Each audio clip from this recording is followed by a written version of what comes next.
ఖమ్మం వ్యవసాయ మార్కెట్లో మిర్చి ధరలు మండిపోతున్న పరిస్థితి ఉంటుంది. దీంతో అన్నదాతలు మాత్రం రోజు రోజుకి అనేక ఇబ్బందులు పడుతున్న పరిస్థితి. ప్రస్తుతం మనం ఖమ్మం వ్యవసాయ మార్కెట్లో ఉన్నాం. వ్యవసాయ మార్కెట్ చూసినట్టయితే రైతులు పెద్ద ఎత్తున వివిధ జిల్లాల నుంచి ఇటు ఖమ్మం జిల్లాకు సంబంధించి కానీ అదేవిధంగా మహిబాద్, వరంగల్ ఇట్లా అనేక జిల్లాల నుంచి కూడా రైతులు మాత్రం మిర్చిని తీసుకొచ్చి ఖమ్మం మార్కెట్లో మాత్రం అమ్ముకునేందుకు వస్తున్న పరిస్థితి. దీంతో మాత్రం రైతులు మాత్రం లబోదిబ్బమంటున్న పరిస్థితి. ప్రస్తుతం అయితే మనం చూసుకున్నట్టయితే కొత్త మిర్చి ధర 14,500 ఉంది. అదేవిధంగా ఏసీ మిర్చి ధర మాత్రం 15,200 ఉన్న పరిస్థితి కనిపిస్తుంది. దీంతో మాత్రం అన్నదాతలు మాత్రం గిట్టుబాటు ధర రావటం చెప్పి కూడా ఆందోళన వ్యక్తం చేస్తున్న పరిస్థితి కనిపిస్తుంది. ప్రస్తుతం మనం చూడొచ్చు వ్యవసాయ మార్కెట్లో రైతులు కూడా పెద్ద ఎత్తున కూడా మిర్చి తీసుకొచ్చుకొని అమ్ముకునేందుకు కూడా ఇక్కడికి వస్తున్నా సరే గిట్టుబాటు ధర రావటం కూడా వాపోతున్న పరిస్థితి కనిపిస్తుంది. ఇది రైతులు మాత్రం మిర్చి సాగు మాత్రం చేసుకుంటున్న పరిస్థితుల్లో మాత్రం గిట్టుబాటు ధర రాకపోవడంతో మాత్రం తీవ్ర ఆందోళన వ్యక్తం చేసిన పరిస్థితి కనిపిస్తుంది. కనీసం పెట్టుబడి పెట్టుకున్న ధర కూడా రావట్లేని చెప్పి వాపోతున్న పరిస్థితి కనిపిస్తుంది. ప్రస్తుతం మనతో పాటు రైతులు కూడా ఉన్నారు, వాళ్ళని అడిగి చూద్దాం. సీను దాసపల్లి సీను ఉయ్యాలవాడ ఈసారి 4 ఎకరాలు వేసిన మద్దతు ధర ఏం లేదు. మొత్తం 13,000 పోయింది వాడి మద్దతు ధర కుదురుతుంది. అసలు ఈరే కట్ట దొరికితే వాడి మొండ మందు కట్టకి 2,000 రూపాయలు మందు కట్ట కొనుక్కొస్తే కూలి వాళ్ళకి మహారాష్ట్రలో పెడితే వాళ్ళకే పొడవు. 4-5 బత్తలు 5 బత్తలు వాళ్ళకే పడతాయి. ఏమన్నా ఈరే కట్టలేదు, ఈరే కట్ట దొరకట్లే, ఏం దొరకట్లే. మన పై మందులు మట్టుకి 2,200 ఎకరానికి కొడుతున్నాం. ఈ మనకి వచ్చేది ఏముంది, కూలి వాళ్ళకి ఖర్చులకి రావట్లే. ప్రభుత్వమా మనం చేస్తే ఉంచుకుంటట్టుంది, మన జీతం ఉంచుకుంటారు. ప్రభుత్వం మన జీతం ఉంచుకుంటారు, మన ఏం మిగలటలే. కేసీఆర్ అప్పుడు వాడు రైతు బంధు అదే వేసేది. ఈ అసలు ఏమి వేయట్లే, రైతు బంధు రానికే రావట్లే, నోట్లకి రావట్లే. రైతు బంధు వేద్దామని కూడా అంటలే. వేసిండు ఎవరు తక్కువగా బ్యాంకులో ఒకటికి మాఫ్ చేసిండు, ఒకటికి మాఫ్ చేయలే. 2 లక్షల వాళ్ళకి మాఫ్ చేయలే, ₹1,00,000 వాళ్ళకి కేసీఆర్ మాఫ్ చేసిండు, ఈడు కాంగ్రెస్ మాఫ్ చేసిండు. ఈడు ఏ డబ్బులు లేవు వీడికి, 2 లక్షల వాడికి వడ్డీ పెరిగిపోతుంది. ఇక ఉన్నది ఏం లేదు. కేంద్ర ప్రభుత్వం ఏం ఆదుకుంటుంది, వాడు ఇస్తాడో సత్తాడో మనకి ఏం తెలుస్తుంది. వాడి మనిషికి 2,000 వస్తాడు రైతుకి. మాపు చేస్తే మంచిగా ఉండేది. ఇప్పుడు అసలు కోలుకునే ప్రదేశం లేకుండా అయిపోయింది. రైతు పత్తి పోయింది, ఒడ్లు కొట్టపోయినాయి, కొట్టపోయి కింద అడుగు పట్టిపోయింది. కొద్ది తిండి మందం ఒక 2-3 బత్తాలు ఎకరానికి. ఏం చెప్తాం, రేవంత్ రెడ్డి పోయి అంతా తెగిపోయిండు. తెలంగాణ ఈడొచ్చిండు, వాడు తెగిపోయిండు. వాడు ఇట్లా ఈడెట్లా ఎవడు ఇట్లా. కేసీఆర్ కదిగా లెక్కమ్మటి యాసంగి కేసేది, మన వానాకాలం కేసేది ఈ రైతు బంధు అన్న. ఈడు వాడు మాపు చేయలేదని ఈడు మాపు చేస్తున్నట్టు ఈడు పోయిండు, వాడు పోయిండు, 2 పోయినాయి. ఇప్పుడు 2 సంవత్సరాలు అయింది కదా. 2 లక్షల రూపాయలు మాపు చేస్తానని మాపు చేయలే. బోనస్ ఇస్తాడు, 500 ఇస్తాడు కింటాకి. కానీ అందరికి అలా 5 కప్పులు పోటీలే. అవి ఆర్ది అటు పెట్ట ఇటు పెట్ట సరిపోతుంది. ఆర్దీసి అవి తూర్పాల పోసి దాని కలిసి దానికి వచ్చింది. పేసు దొరకట్లే. రైతులని ఏం ఆదుకుంటాడు, ఆదుకునే ప్రదేశం లేడు. ఆ సిటీ మీద పడ్డాడు, సిటీ మీద పడి రైతుల్ని ఆదుకోవట్లా. సిటీ మీద పడి రింగ్ రోడ్డు అంటాడు, అది అంటే రైతుకి వీడికి రైతు బంధు వేద్దాం, వాడికి 2 లక్షలు మాఫ్ చేద్దాం అనేది మాటే రాట్లే. కొద్దిగా ఈడు కేసీఆర్ అన్న 2 సార్లు వేసిండు కరెక్ట్గా. రైతు బంధు వేసిండు, వాడు 1 లక్ష రూపాయలు సన్న రైతుకి చేసిండు, ఆయన కూడా చేసిండు. ఏనా మళ్ళీ వాడు చేసిండు, వాడికి వేసిండు. సప్పు వేసి టయానికి వేసేది కేసీఆర్. అయితే కరెంటు తెచ్చిండు మాకు, అదే కరెంట్ అది ఒకటే గది అయింది, ఇంకే లేదు. ఇక మద్దతు ధర ఇచ్చే బాగా ఉంటుంది. కానీ మిరపకాయ కాసిన వాళ్ళకి కూడా ఆ మద్దతు ధర కూడా ఇట్టలే. వీళ్ళు ఇచ్చే ప్రదేశం లేదు, వాడు ఇవ్వకుండా వాడు పోయిండు. వీడు ఇచ్చే ప్రదేశం లేడు, ఇంకా ముద్ద అయిపోయిండు. వాళ్ళన్నా కొద్దిగా కొట్లాడి మన తెలంగాణకి తీసుకొచ్చిండు. ఈరెక్కడ దొరకకుండా అయిపోయింది కాంగ్రెస్ వచ్చిన కాల్చి. చీరలు పడి పోయి ఆ వాకిలు ఇవ్వకుండా గొడ్డు ఇవ్వకుండా లైన్లో పెడితే టైం అయిపోతుంది, గొడ్లు ఇచ్చి వెళ్ళినా మందు కట్ట తెచ్చుకోవాలన్నా. కేంద్రానికి అట్లా అయింది. ఇప్పుడు వాళ్ళ లైన్లో నిలబడి ఆకలి వాడు పోగానే ఈ లైన్లో పడుతుంది, మళ్ళీ ఇంకోటి వచ్చి చొరపడుతుంది. అలా అట్లా ఆకలి మందు కట్ట కూడా తెచ్చుకోకుండా వచ్చాం. మన పోయి ఈర కట్ట కూడా తెచ్చుకోకుండా పోయింది. ఏం చేస్తాం, వాళ్ళు చేసిన ప్రభుత్వం అట్టుంది. ఈ మళ్ళీ యాసంఖ్య వేస్తాడా రైతు బంధు ఏట్లా యాత్తం అని కూడా అంటలే. అసలు నోట్లకు కూడా రాట్లే. సిటీ రింగ్ రోడ్డు అనుకుంటా చేతి కూడా పోతుండు.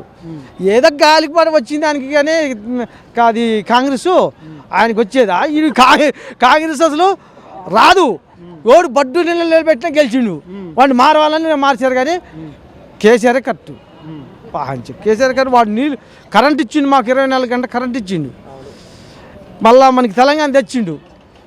ఇవాళ కూడా వాడు ఓడిపోయింది అని, కానీ వాడు బీఆర్ఎస్ పెట్టుకోబట్టి వీడు దొరపాడు, కానీ అదే వచ్చు టీఆర్ఎస్ వచ్చు.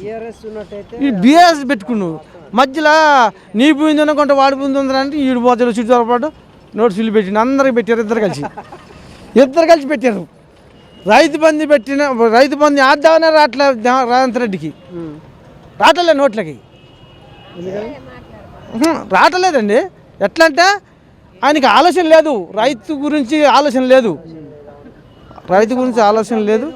కనీసానికి ఈ ఒడ్లు వస్తున్నాయి, ఒడ్లు గవర్నమెంట్కి ఎన్ని వస్తున్నాయి అసలు అది తెలుసా? ఎన్ని పండుతున్నాయి? మరి మనం యూరియా కట్టికుంటే ఎట్లా అని ఒక మాట అంటలేదు ఆయన గెలిచినా అనేది చేయి ఊపుకుంటూ పోయిండు. ఏమన్నా రైతుకి ఎంత ఇబ్బంది అవుతుందని చూడలే. చూడండి, మీరు కూడా చూడండి. ఒక గొడ్డిడకుండా గోదెడకుండా ఆడ పోయి నిలబడి మళ్ళీ ఆకలి వెళ్ళి వచ్చినోడికి మందు కట్టలు లేవు. ఆధార్ కార్డులు అందరు లేనివాడికి అందరికి ఉంటాయా ఆధార్ కార్డు? ఎందుకు డిఐపి కట్టకు కావాలా? ఇదే కట్టకి ఎందుకు? ఉట్టి కుల్లా ఇచ్చే కట్టలు కూడా ఇబ్బంది పెడితే రైతు ఏడు మాట కొడతాడు. 10 ఎకరాలు ఉన్నోడికి ఒక కట్ట ఇస్తావు, ఏం చేయాలా? ఏం మూల చల్తాడు? కనీసాన్ని 25 ఎకరాలు ఉన్నాడు పొలాలు ఏటమ్మటి వాడు ఏతడు 2 కట్టలు ఇస్తా? నువ్వు ఒడ్లు అన్నీ కుప్పేసుకుంటున్నావు, ఒడ్లు అన్నీ పండగానే కుప్పేసుకుంటున్నావు. ఒక 500 అది బోనస్ అని వేస్తున్నావు, అంతే, ఏం లేదు. 2000 రూపాయలు మందు కట్ట, యూరియా లేదు. లేదా సీరియల్ నెంబర్ పడి నిలబడి మొహం కడుక్కొని పోయి నిలబడి వచ్చింది. ధర్నాకు కాకుండా రాలే కనీసానికి కాంగ్రెస్ టీఆర్ఎస్ వాళ్ళు వచ్చారు, సిపిఎం వాళ్ళు వచ్చారు. ధర్నాకి రైతులు ఏం తిట్ట ఇబ్బంది పడుతున్నారు. మందు తాగి సత్య కాడికి వచ్చినాక కూడా కాంగ్రెస్ రాలా. మిర్చి ధర ఇవాళ 15,000 16,000 13,000 ఎంత కావాలంటే 20,000 కావాలా? 20,000 రేటు కావాలా? 20,000 రేటు అయితే కొనుక్కుని ఆయన అటో ఇటో అమ్ముతాడు, కొనుక్కుంటాడు ఆయన. ఈ రైతు ఎత్తాడు. రైతు ఏం చేయాలి? ఇప్పుడు తోటలు పోయి, పొలాలు పోయి, చేలు పోయి, చిలకలు పోయి, వర్షాలు ఎట్టొచ్చినాయి ఈ సంవత్సరం. చచ్చి కొట్టాపోయినరు, మనుషులు పోయినరు, పంటలు పోయినాయి, అన్నీ పోయినాయి, అన్ని అందాలు పోయినాయి. ఎట్లా ఏం చేద్దాని? ప్రభుత్వాన్ని ఏం చేద్దాని? మాకు పొట్టకి పిడికడ అన్నం పెట్టేటోళ్ళే కావాలా. ఈ కాంగ్రెస్ వద్దంటే వద్దు, కాంగ్రెస్ వద్దు. కేసీఆర్ 20,000 రేటు పెట్టించండు, 25,000 రేటు పెట్టించండు. రైతులకు బాగా నచ్చేసిండు ఆయన. ఒక్కసారి గెలిపియాలని చూసి చేపట్టి ఇప్పుడు మా చెప్పులతో మేము తన్నుకుంటున్నాం, మేమే తన్నుకుంటున్నాం. మద్దతు ధర 20,000 రేటు కావాలా? 20,000 పక్కా రేటు కావాలా? 20,000 రేటు కావాలా? కొనుక్కునే ఆయన 2,000 అటో ఇటో కావాలా? ఇదే చెప్తా. మాకు పక్కా 20,000 రేటు కావాలా? నువ్వు నీ చేతనైతే చేయి, లేకుంటే చేచోడు వస్తాడు అని చెప్తా. అంతే. ఇక ఈ చెప్పిండుగా పొలం బంగారం పెట్టిండు, 4,000 పింఛను పెట్టిండు, 6 గ్యారంటీలు ఇస్తానని మా జనాన్ని మోసం చేసిండు. 6 గ్యారంటీలు అయ్యి ఎవడు ఏమన్నాడు? రేటు తగ్గించి పెట్టుకో. నిన్నెవడు ఏమన్నాడు? గవర్నమెంట్కి ఎంత లాసు? నువ్వు ఉచిత పరిస్థితే గవర్నమెంట్కి ఎంత లాసు? ఆ లాసు మొత్తం మానేత్తను కొట్టాలా? ఆ లాసు మొత్తం మానేత్తేనే పడేది గవర్నమెంట్. మీరే చెప్పండి. 100 రూపాయలు అయిన కాడ 50 రూపాయలు చెయ్యి బస్సు టిక్కటి. నిన్నెవరు ఏమన్నారు? బస్సు ఫ్రీ ఎవరు ఏమన్నారు? నిన్ను మేము అడగలేదు కదా. నువ్వు ఇచ్చిన హామీలు అమలు చేయి, అంతే. కూసుమించి దగ్గర కోక్కెతండ మిర్చి ధర తక్కువే ఉందండి, 2 ఎకరాలు. అంతకుముందు బెటర్ ఉంది, ఇప్పుడు ఈ సంవత్సరం ఏమీ లేదు. ఈ పంటలు వాతావరణం మధ్యలో వాన వచ్చింది కదా, పొద్దున్న నుండి సాయంత్రం దాకా వాన వచ్చింది కదా, ఆ వానతోనే ఏందో బాగా అసలు మైనస్ అయింది. ఈ సంవత్సరం రైతులంతా చాలా బాధలో ఉన్నారు. ఒక మనిషికి పిలవాలన్నా 300 రూపాయలు కూలి, ప్లస్ ఏది ఉన్నా ఈ సంవత్సరం రైతులకు చాలా లాసు. ఈ మార్కెట్లో తీసుకొచ్చిన బస్తాలు కూడా మేము 50 రూపాయలు పెట్టి తీసుకొస్తుంటే 25 రూపాయలు కట్టిస్తున్నారు మాకు. చైర్మన్ గారికి 4-5 సార్లు అడిగా నేను. అప్పుడు మేడం గారు ఉన్నప్పుడు అడిగా, ఏం మేడం ఇది 50 రూపాయలు పెట్టి తీసుకొస్తున్నాం మేము, 25 రూపాయలు ఇస్తున్నారు బస్తాలు కూడా. ఆ పంటలు ఇట్లా పోయినాయి, ఈ బస్తాల ధరలు ఇట్లా ఇస్తున్నారు, గిట్టుబాటు ధర లేదు, ఎవరు చెప్పేటట్టు లేదు. రైతు రాజ్యం అన్నారు కానీ రైతు రాజ్యం పోయింది.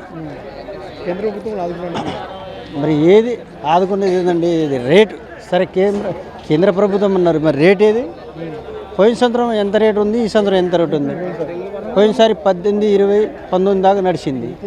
ఇప్పుడు 13,000, 13.5, 14 నుంచి కిందనే. ఇక ఏది అసలు? ఈ తెల్ల మిర్చి ఇప్పుడు ఎంత 6,000, 7,000 అడుగుతున్నారు. అప్పుడు ఎంత రేటు ఉంది? అప్పుడు మంచిగా ఉంది, ఇప్పుడు రేటు తగ్గింది. ఇప్పుడు ప్రభుత్వంలో అయితే చెప్పాలంటే ఆ ప్రభుత్వంలో రేటు మంచిగా ఉంది, ఈ ప్రభుత్వంలో రేటు లేదని అనుకోవటం తప్పు. కానీ అసలు రేటు ఏది ఏదండి? రేటు గిట్టుబాటు ధర లేదు కదా. చెప్పాము ఒకసారి, నేను అప్పుడు మేడం గారు ఉన్నారు కదా, చైర్మన్ మేడం, అప్పుడు చెప్పాను, బస్తాకి 50 రూపాయలు పెట్టి తీసుకొస్తున్నాం మేడం, మేము 25 రూపాయలు కట్టిస్తున్నారు, మాకు సాయం చేయండి అన్నాం. చూద్దాంలే అన్నారు, అటే పోయారు. 50 రూపాయలు కట్టియాలండి బస్తాకి. మేము 50 రూపాయలు ఖాళీ బస్తా సంచి తీసుకొచ్చాం. ఖాళీ సంచి 50 రూపాయలు తీసుకొస్తున్నప్పుడు 50 రూపాయలు మాకు కట్టియాలంటున్నాం. 25 రూపాయలు కట్టితే తీసుకోరు. ఇక ఎందుకు? మద్దతు ధర కూడా మంచి గిట్టుబాటు ధర ఉండాలండి. మద్దతు లేదు కదా, మద్దతు ధర కూడా గిట్టుబాటు ఉండాలి కదా. ఇప్పుడు ఇవాళ 13,100 పడ్డది నాది. పడ్డోళ్ళకి 14,000 కూడా ఉంది. 13,100 పడ్డది నాది. 20,000 పైన ఉండాలండి, లేకపోతే గిట్టుబాటు ధర ఉండదు. 20 పైన ఉంటేనే గిట్టుబాటు ధర, కానీ ఈ లోపల ఉంటే గిట్టుబాటు ధర ఉండదు. రైతులకు బాధలే సమస్య. ఈ సంవత్సరం చాలా బాధలు. ఇక ప్రభుత్వం చెప్పేది ఏముంది? ప్రభుత్వం ఏం చెప్తాం మనం? రేవంత్ రెడ్డి గారికి ఇప్పుడు ఈ రేటు ఉండాలంటున్నాం, కానీ ఆయనే మనం ఏం చెప్తాం ఆయనకి? ఇది ప్రభుత్వం దాంట్లో లేదుగా. కేంద్ర ప్రభుత్వమే కొద్దిగా చూడాలి. ఇప్పుడు మాకు తీసుకునే లేవుంటారు, ట్రాన్స్పోర్ట్ లేదు, ఇది లేదు, అది లేదు అంటారు. అది మనం చూసి వచ్చామా? మనం తీసుకొచ్చినాం, అమ్మినాం, వెళ్ళిపోయినాం, అంతే వరకే ఉంది. గిట్టుబాటు ధర లేదు, ఏది లేదని ఎవరైనా అడుగుతున్నారా?